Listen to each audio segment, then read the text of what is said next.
Colonel Derek Joseph इनासाक्तर की जंग में इंडिया के मुतअद्दिद टैंक तबाह करने वाले आर्मेनियाई कर्नल कौन थे? पाकिस्तान और इंडिया के दरमियान सन 1971 में होने वाली जंग में पाकिस्तान की जानिब से लड़ते हुए इंडिया के साथ टैंक तबाह करने का कारनामा सरअंजाम देने वाले lieutenant colonel retired Derek Joseph Peshawar में वफात पा गए हैं। कर्नल जोसेफ का शुमार पाकिस्तान फौज के उन अफसरों में होता था जिन्होंने न सिर्फ जंगों में अपनी बहादुरी से नाम कमाया बल्कि अपने किरदार और अखलाक से अपने मदाहों और दोस्तों की एक बड़ी तादाद को अफसरदा छोड़ा है। कर्नल डेरेक जोसेफ 13 नवंबर 1945 को पैदा हुए और 20 अप्रैल 1969 को पाकिस्तान फौज में कमीशन हासिल किया।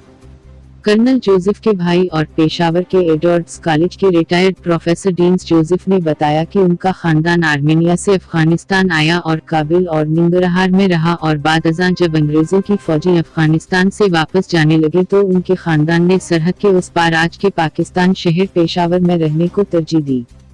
प्रोफेसर डीन्स के मुताबिक उनके वालिद डॉक्टर पॉल जोसेफ पेशावर के मशहूर मिशन अस्पताल में जनरल सर्जन थे जो यहाँ लोगों का इलाज, जबकि उनकी वालिदा मुख्तलिफ कॉलेज में अंग्रेजी पढ़ाती थी। प्रोफेसर डीन्स जोसेफ के मुताबिक मरहूम अपने घर में अकेले रहते थे और वो उन्हें रोजाना सुबह कॉल करके उनकी खैरियत मालूम करते थे। ताहम जब जुमेरात की सुबह इन्होंने फोन कॉल अटेंड नहीं की तो ये उनके घर पहुँच गए। जब बंद दरवाजा तोड़कर अंदर दाखिल हुए तो कर्नल जोसेफ वहां मर्दा हालत में पड़े हुए थे। प्रोफेसर डीन्स के मुताबिक उनके भाई साफ को और सीधे साधे इंसान थे और फौज ही उनकी जिंदगी थी। कर्नल जोसेफ जनरल क्यों न बन सके? कर्नल जोसेफ के दोस्त ब्रिगेडियर रिटायर्ड मोहम्मद साद ने बताया कि कर्नल जोसेफ की सलाहियतों को देखते हुए उस बात के वाज़ इम्कानात थे कि वो जनरल के अहदे तक पहुंचेंगे। ताहम कर्नल जोसेफ ने कमांड एंड स्टाफ कॉलेज जाने के बजाय डिप्यूटेशन पर मुत्तहिदा अरब अमारात की फौज में जाने को तरजीह दी, जहां पर इन्होंने अगले 3 साल तक खिदमत सरअंजाम दी। वो मजीद कहते हैं कि डेरेक फैमिली का ताल्लुक आर्मेनिया से था जो 19वीं सदी में अफगानिस्तान आए थे, लेकिन फिर उनके दादा और अफगानिस्तान के अमीर अब्दुल रहमान के माबीन अख्तलाफात पैदा होने के बाद उनका खानदान अफगानिस्तान से 1890 में पेशावर चला आया और उसके बाद से यही का होकर रह गया।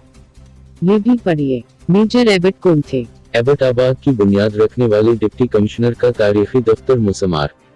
बांग्लादेश का क़याम किया। जंग शुरू करने के लिए इंडिया बेहतर वक्त के इंतजार में था। कर्नल जोसेफ के 2 टैंक तबाह हुए, ताहम वो लड़ते रहे। कर्नल जोसेफ की जिंदगी में उनसे ताल्लुक रखने वाले रिटायर्ड ब्रिगेडियर साइमन शर्फ कहते हैं कि इन्होंने 1971 की पाकिस्तान और इंडिया की जंग में चौंडा जफरवाल बड़ापिंड के महाज पर इंडियन फौज के कदम अखाड़ने में अहम किरदार अदा किया। साइमन शर्फ के मुताबिक कर्नल जोसेफ ने इंडियन फौज के साथ टैंक तबाह किए, जिस पर बाद में उन्हें तमगा जरात से नवाजा गया।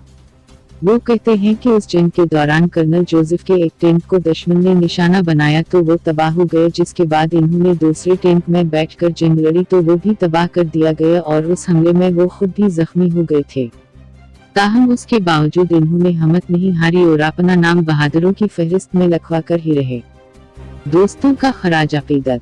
फेसबुक पर मुतअद्दिद साबिक फौजियों और सिविलियंस ने कर्नल जोसेफ को एक हकीकी और बहादुर सिपाही करार देते हुए उनकी मौत को एक बड़ा सानहा करार दिया।